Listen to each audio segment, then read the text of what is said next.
ketiga, kita lanjut ke negara Inggris. Jadi negara Inggris ini merupakan daerah kepulauan yang terbentuk berbagai kerajaan berkonstitusi yang dikepulai oleh seorang ratu. Nah, Inggris ini merupakan salah satu negara di dunia dan memiliki sebutan United Kingdom of Great Britain and Northern Ireland. Kondisi alam negara Inggris berdekatan dengan benua-benua Eropa dan bagian utaranya adalah Samudra Atlantik yang terdiri dari pulau-pulau kecil. Letak astronomisnya terletak antara 50 derajat lintang utara sampai 60 derajat lintang utara dan 88 derajat bujur barat sampai 2 derajat bujur timur dengan luas wilayahnya sendiri yaitu sekitar 244.110 km persegi.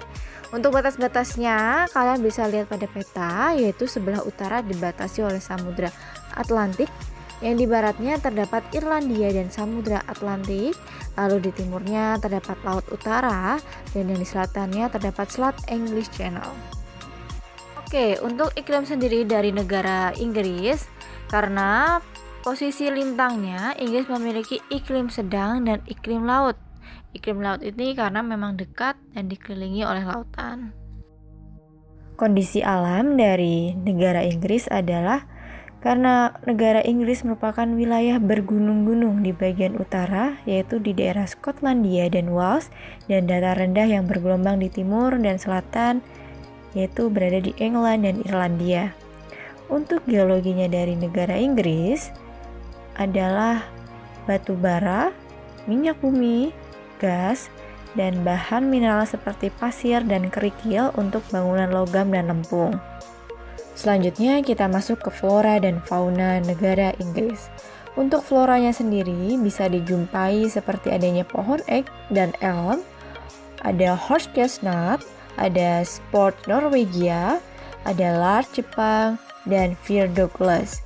Nah, faunanya yaitu bisa seperti rusa merah, Skotlandia, Raja Wali Emas juga berada di Skotlandia, dan yang terkenal adalah khas dari Inggris adalah belibis merah. Yang terakhir kita membahas kondisi penduduk dari negara Inggris. Jumlah penduduk negara Inggris mencapai 65,1 juta jiwa menurut WPDS tahun 2015. Angka ini bertumbuh, pertumbuhan penduduknya maksudnya sekitar 0,4% atau termasuk tergolong rendah. Nah, sebagian besarnya tinggal di daerah perkotaan yang mencapai angka 80% dari jumlah penduduknya. Untuk di kota Londonnya sendiri dihuni oleh 12% penduduk Inggris. Selanjutnya, penduduk asli Inggris adalah orang Celt. Jadi ini meliputi orang Skotlandia, Irlandia, dan Wales, serta Jerman yang meliputi Anglo, Saxon, Jute, Denmark, dan Norman. Kita lanjut ke negara keempat, yaitu Australia. Australia atau resminya Persemakmuran Australia adalah sebuah negara di belahan selatan yang terdiri dari daratan utama benua Australia, Pulau Tasmania, dan berbagai pulau kecil di Samudra Hindia dan Samudra Pasifik. Kita bahas kondisi alam dari Australia itu sendiri. Jadi lokasi astronomisnya, Australia ini berada pada 113 derajat bujur timur sampai 155 derajat bujur timur dan 10 derajat lintang selatan sampai 43 derajat lintang selatan dengan luas wilayahnya yaitu sekitar 8.945.000 km persegi. Nah, iklimnya sendiri dari negara Australia memiliki 3 wilayah yang berbeda, sehingga memiliki 3 iklim tadi ya, yaitu iklim tropis, iklim subtropis, dan iklim sedang.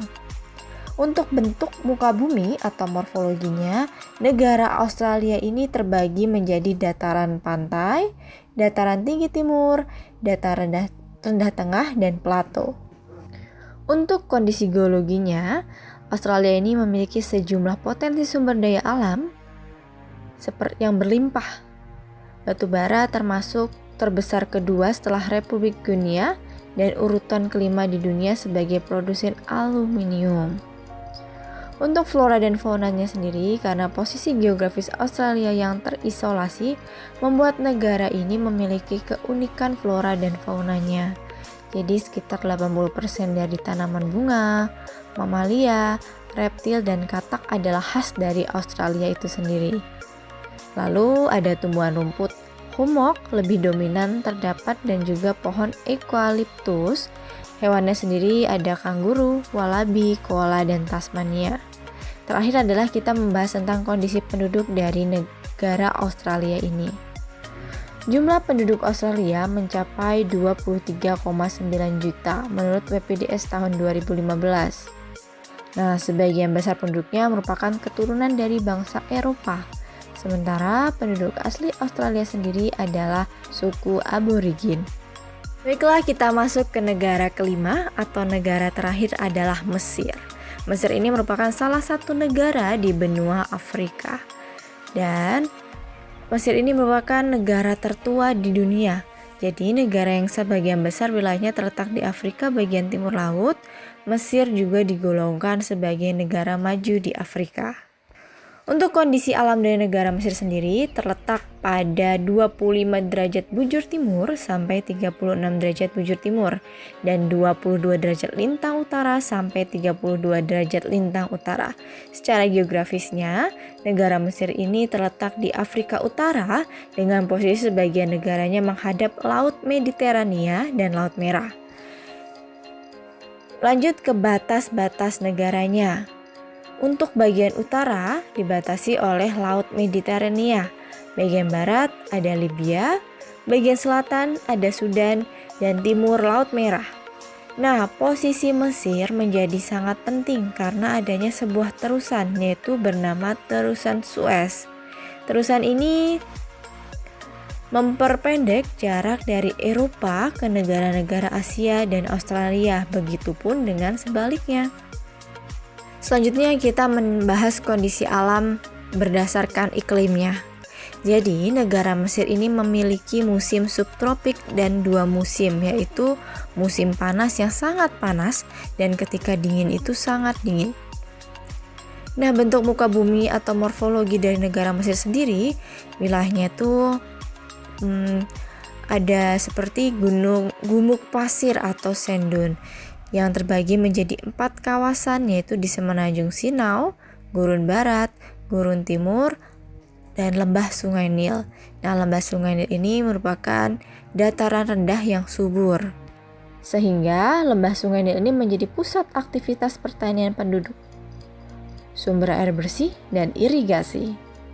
Selanjutnya adalah geologi.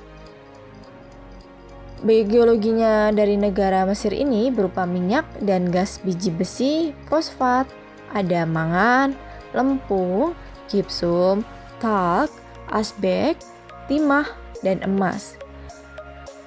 Gurun Mesir menyediakan pasokan garam yang juga berlimpah.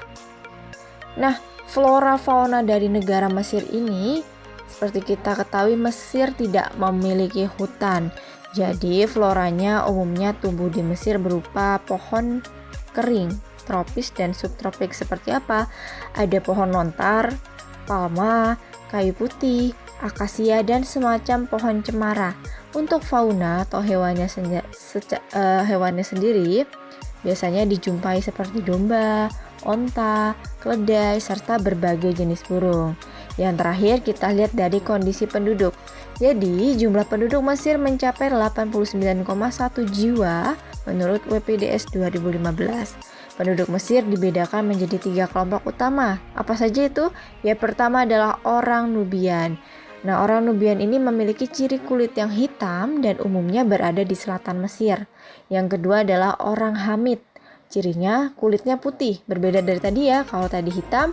Untuk orang Hamid ini berkulit putih dan merupakan pendiri dari Mesir. Dan yang terakhir adalah orang Arab. Alhamdulillahirrabbilalamin, telah sampai kita di penghujung materi kali ini. Semoga apa yang disampaikan bermanfaat bagi kita semua. Saya undur diri. Terima kasih atas partisipasinya dan mohon maaf jika saya banyak salah kata. Wassalamualaikum warahmatullahi wabarakatuh.